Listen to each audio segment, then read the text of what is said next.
All right, friends and neighbors, welcome back to Chapter 13, Analyzing Subnet Masks. So we're going to look at a different aspect of subnet masks, and of course, we'll do some examples and help us get an understanding of what everything is going on under the hood. So in this video, the exam topic is configuring and verifying IPv4 addressing and subnetting.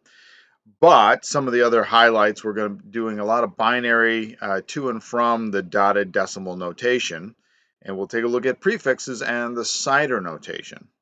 We'll do the do you know this already quizzes, and then we'll do our look ahead to analyzing existing subnets. Those would be, subnets that part of a particular network design. Now, there's a whole bunch of ideas associated with subnetting. Now, some of these will be a little bit of review, but because we're doing binary, we want to remember a couple of things with regard to the binary rules. First of all, when we convert a mask or a CIDR notation to binary, all the ones are going to be on the left-hand side, and all the zeros are going to be on the right-hand side. Now, I don't know if the camera makes that flop, but on one side there's going to be ones, and on the other side it's going to be zeros. There are no weird patterns, so you can't have like a 1 0 or a 1 0 0 1 or anything like that. It's just a series of ones followed by a series of zeros. So the dotted decimal notation is what we use for IP addresses, right? 1.2.3.4, and it's also the notation that we use for masks, 255, 255.0.0. So that's dotted decimal notation. The CIDR notation, which we can find in RFC 4632, and I absolutely encourage you to go out and take a look at some of the ideas there, are the slash. Whenever you see an IP address followed by a slash, so 1.2.3.4/12, for example, the slash notation, that is what we call CIDR, which is classless interdomain routing. And again, what that means is that we're separating ourselves now from the classful architecture. We're walking away from that. That's history, and we have to know where we came from and how that all works so that we can understand classless. But we're walking away from that now. Now, it's really, really helpful if you remind yourself how to count by powers of 2. And so 2 to the 0 is 1, and then we go 2, 4, 8, 16, 32, 64, 128, and 256. So these are really, really important numbers to remember because it is the basis for the number of subnets that we create and the number of hosts per subnet. So these are really important ideas. And remember to stick to your octets or your bytes. Whenever we break things up into binary, right, we never go beyond that 8-bit boundary. So we're always going to be in that dotted decimal notation, even when we're in binary. The total number of bits in an IP address or in a mask is 32.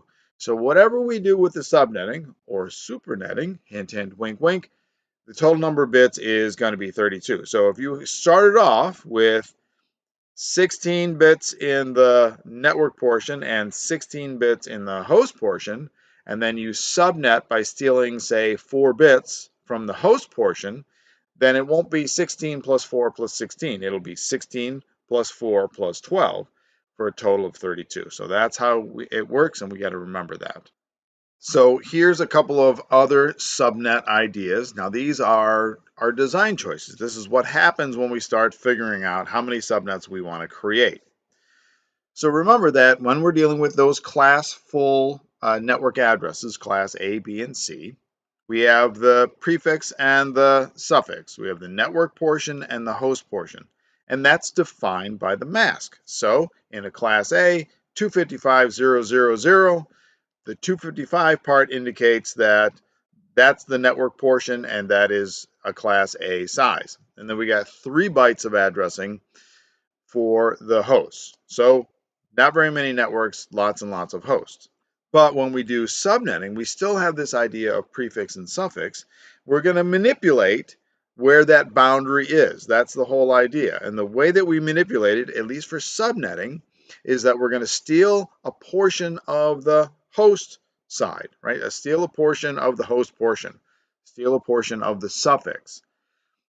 And what that means is that we've got this new subnet field that actually becomes part of the prefix, and the host portion is now smaller. All hosts in a subnet will be in that subnet address range. They will share the same mask, the same CIDR notation, and often they will share the same default gateway too, but that's not an absolute requirement. So as an example, when we create 4 subnets in the 192.168.20.0 class full network, right? So that's a class C, and we have 255, 255, 255.0. So we would say initially the prefix is 192.168.20, and the suffix is the last 8 bits, right? So we would say this is a class C. It's got 256 possible addresses in the host portion, 254 usable, and 8 bits would be the size of the suffix. Okay. Well, how do we create 4 subnets? Well, what we do is we steal enough bits to give us the number of subnets that we need. So that number is 2 bits because there are 4 possibilities in 2 bits. 0, 0, 0, 1, 1, 0, and 1, 1. So we steal 2 bits. So for right now, all that we're going to say is the 2 bits gives us our 4 possible subnets.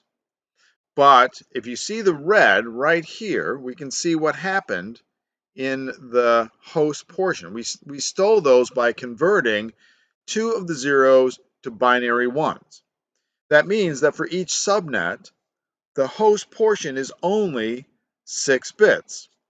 How many hosts can we have with 6 bits? Well, we can have 64 possible hosts, 62 usable. And our new subnets would be the 20.0, the 20.64, the 20.128, and the 20.192 subnets. I had to change those from 10, looks like. So that would be your new subnets. And the range of each of those subnets would be over 64 possible addresses, 62 usable. So we're going to do some examples. I'm going to work through one of the tables in the book. So I'll show you how to do all the binary conversion because that's really the emphasis of this chapter. And so it's really important that you sort of get that underpinning. And then I'll also do an example of, tell me everything that you know about an IP address because we have a process for this. So let's do the table first. So here is our table from the chapter, and each line has just one number filled in. And so we're going to work through the processing of this, how we would figure out what each one is. Now I've also included, when you steal or manipulate a certain number of bits, what is the resulting number in base 10? So this is when I steal 1 bit into an octet, that is the change to the octet. So we'll see how that works here in a second. Okay, so if we take our first one, we've got this binary mask. And so our question is, 1, what would be the CIDR prefix?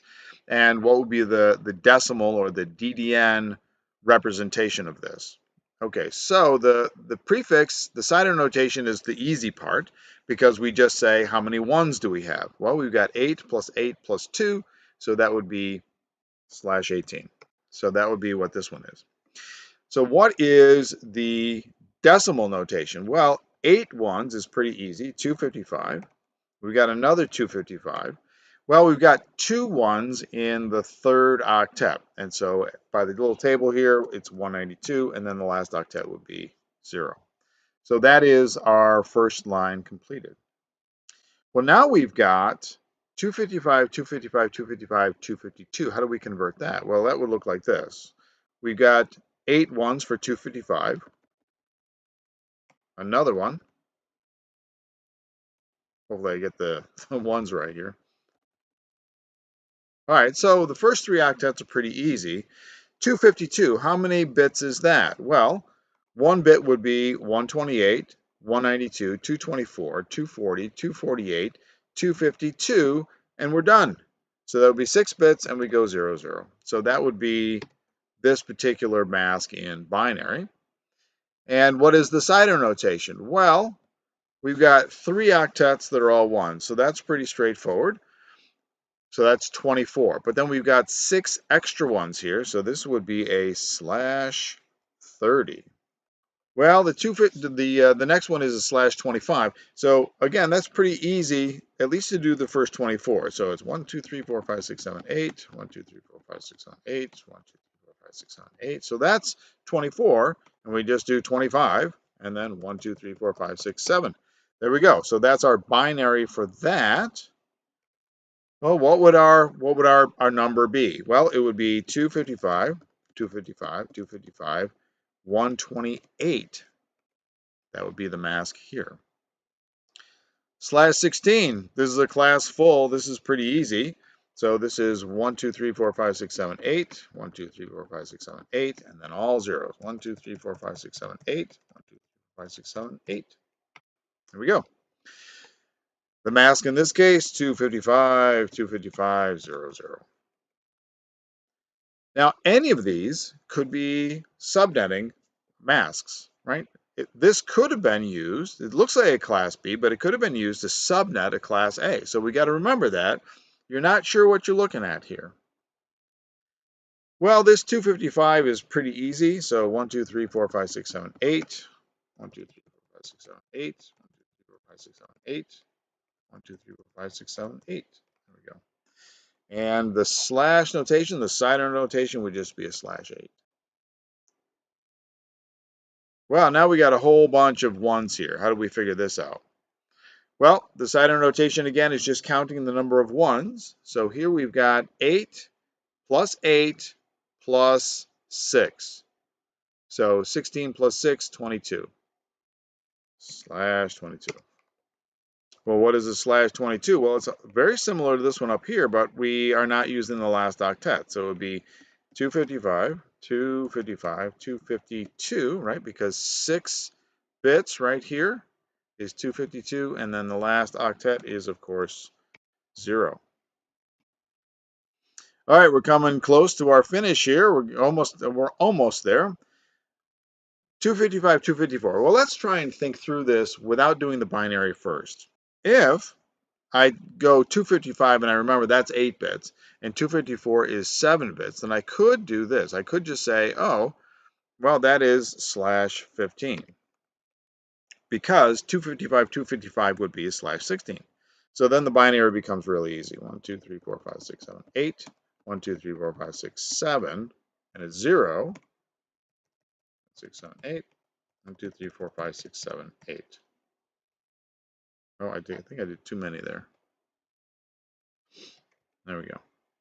/27. All right, this is a tough one. Let's see. Well, CIDR notation is just the number of ones. So 1, 2, 3, 4, 5, 6, 7, 8. 9, 10, 11, 12, 13, 14, 15, 16, 17, 18, 19, 20, 21, 22, 23, 24, 25, 26, 27. There we go.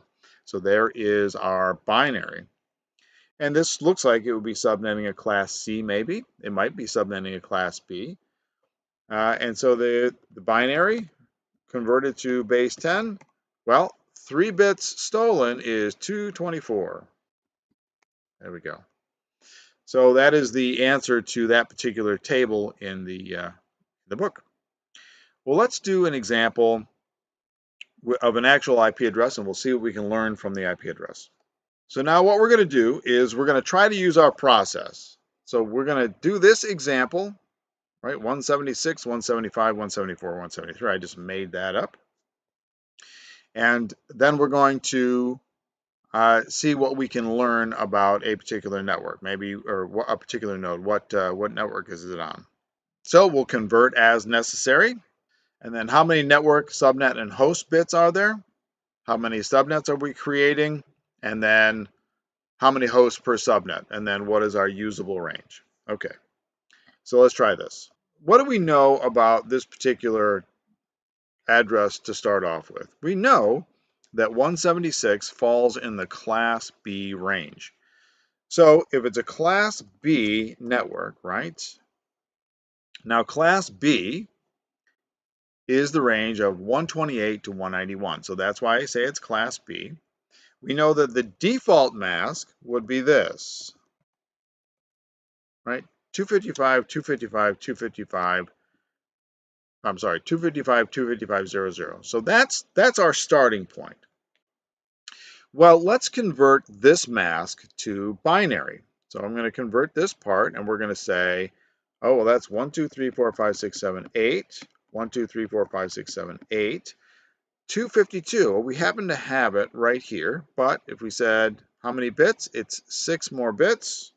2, 3, 4, 5, 6, 0, 0, dot 1, 2, 3, 4, 5, 6, 7, 8. Now, since the first 16 bits are for the class full, what we know is that the third octet has all of our subnetting stuff in it. So I might say the network bits. What are the network bits? What are the subnet bits? What are the host bits? For the class full network, it's pretty straightforward, right? 16 and 16. But now we still need a total of 32. So we have 16 here. How many subnet bits? Well, we stole 6.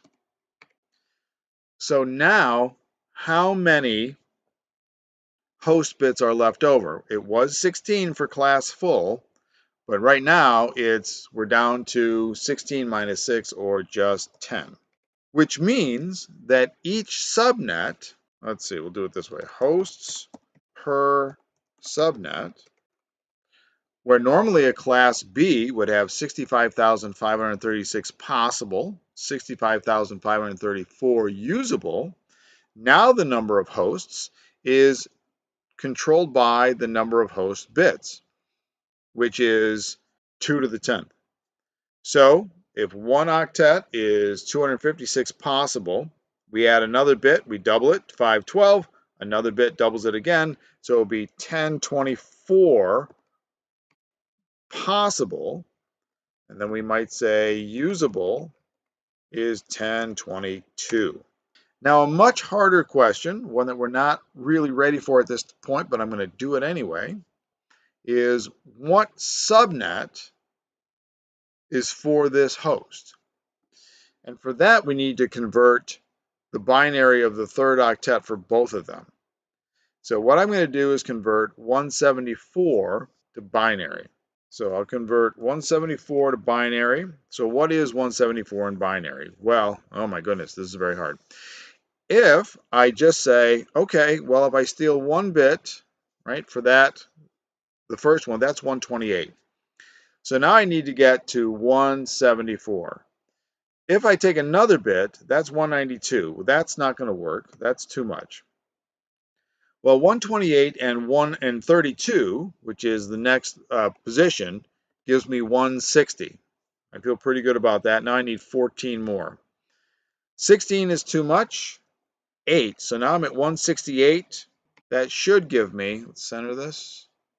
That should give me 174. So we'll just verify that, right? So this is 128 plus 32 is 60, plus 8, 168, plus 4, 172, plus 2, 174. Okay, now the octet underneath it, where all the business is happening, is 252. So I'm going to do this. I'm going to say 1, 2, 3, 4, 5, 6, 7, 8, like that. And we'll center that. Now what I do to get the answer is I AND these two together. And when I AND these two together, it turns out what I get is 1, 0, 1, 0, 1, 1, 0, 0. So this result right here is 128 plus 32, 160, 168, 172. So the subnet for this particular host would actually be 176.175.172.0. That would be the host subnet. Now we're going to do more examples of that later on, but that is how you would figure out the subnet. So I think that gives us all the stuff for our procedure. Now, if you're confused by any of this, don't panic. We're going to do lots of examples, but if you just follow the process, right, and we look at the binary, then we should be okay. But we'll do lots of examples. And really, for subnetting, there is no substitute than actually getting down and doing a bunch of examples on paper yourself or in a spreadsheet like I am here. All right, so now that we've done the chapter, let's take a look at this. Did you know this before you read the chapter? So which of the following answers lists the prefix CIDR format equivalent for 255, 255, 254.0? Well, now we know how that all comes about. If it was 255, 255, 255, 0, that would be /24, so this is /23. Which of the following answers lists the prefix CIDR format for equivalent of 255, 255, 255, 240? Well, that's more than 24, and it turns out it's 4 more, so this would be /28. Which of the following answers lists the dotted decimal notation for /30? Well, you know it's at least 255, 255, 255. We need 6 more, and that means .252. Number 4, so if a PC's IP address is 1055.66.77 with a mask of 255, 255, 255, which is true about the host, subnet, and network bits? The trap here is that you start off with a class A, and then you get a mask of class C. I'm confused. Which one do we use? These look like class full, but that's the trap. We're not talking class full anymore, right? So the network is still going to be 8 bits. The subnet now is going to be 16 because we stole those middle 2 octets out of the host portion, which was originally 24 bits. So the host bits are 8, and so that is the only answer that sort of fits here. Question number 5. A PC's IP address is 192.168.9.1/27. So the tricky part here is that they're not giving us the mask. We have CIDR notation, which is true about the host, subnet, and network bits. Okay, well, at first glance we go, oh, that's a class C. And it is a class C, but it's a subnetted. So what do we now know about the arrangement of that last octet? Well, the network bits are still 24. The subnet bits are going to be 3, and the host bits are 5, because that /27 means that we stole 3 bits into the host portion. Which of the following is true about classless IP addressing concepts? And the answer there was D. We are ignoring the class rules right now. It's our starting point. We look at something and we go, okay, because we started off with this class, we know that you're subnetting or supernetting, right? And so we know how you manipulated the mask, but we are pretty much ignoring all of those base rules at this point. Question number 7, which of the following masks, when used as the only mask within a Class B network, would supply enough subnet bits to support 100 subnets? So the key here is that we need 100 subnets. How do we get 100 subnets? Well, you can say I'm going to create a subnet field of a certain size, or I'm going to have a certain number of host bits available. And there were 2 answers that did that. One was a /24, and what that means is that if you're subnetting a class B and you steal 8 bits, you created 256 possible subnets because you stole that whole 3rd octet for subnetting.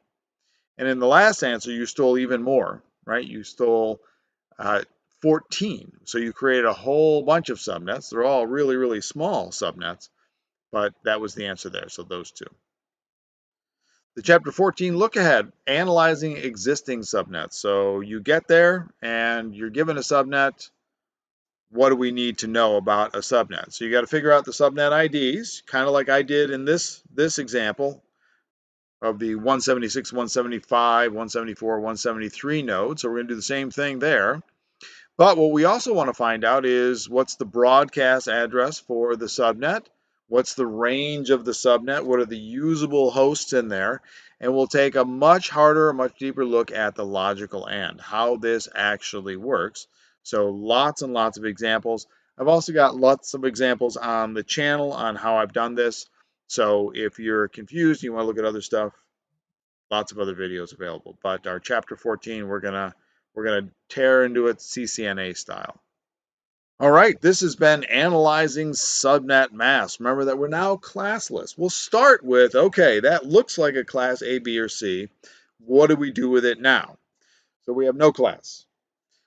So we have lots of conversions, right? We did all kinds of binary decider to base 10 conversions, right? DDNs. So once we get our hands wrapped around that, now we can take any IP address and figure out what's going on with it. All that we need is the mask, and we can figure out what you did with the bits, how many subnets we're talking about, how many nodes are in the subnet, what subnet I'm on, so all that stuff. So what are all those bits doing, and how many subnets did we create? Coming up, now that we have all that down, we're going to calculate some subnets. We're really going to figure out what's going on under the hood, and maybe we'll do a small network topology next time. We'll see what we have time for. But there we go. Thanks for watching. Thanks for listening. May those packets always reach their destinations no matter what you're doing with your binary. And hey, this is CCNA. You can do this.